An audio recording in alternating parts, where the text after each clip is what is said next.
I'm Noelle Neal, and this is my audiobook review for The Road by Cormac McCarthy. In his novel The Road, Cormac McCarthy writes of the end of the civilized world and the dying off of the planet. It follows a boy and his father as they travel across the land and towards the coast in search of better weather. Throughout their journey on the road, the man teaches his son about character and concepts of good and evil and how they're reflected in individuals.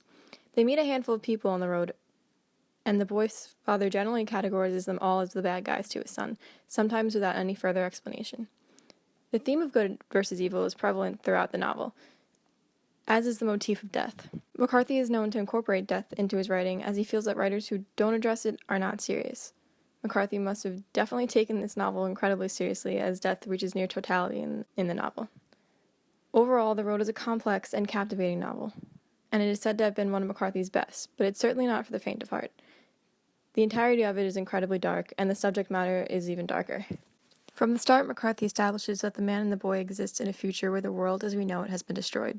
The landscape is ravaged, little life survives, little hope remains, and he uses biblical allusion to challenge concepts of faith as civilization has been completely destroyed.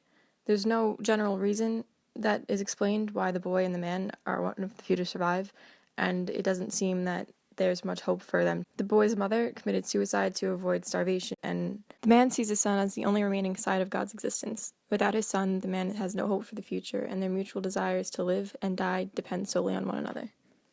McCarthy also plays with the concepts of skeletons, as in the city and along the road the boy and father travel, skeletal shapes of what existed before the world turned to ruins. Sort of. There are skeletal outlines of cars, barns, houses, and they see physical remains of dried human decayed bodies. McCarthy's writing style also reflects this kind of skeletal sparseness, as the father and his son's dialogue tend to be very choppy.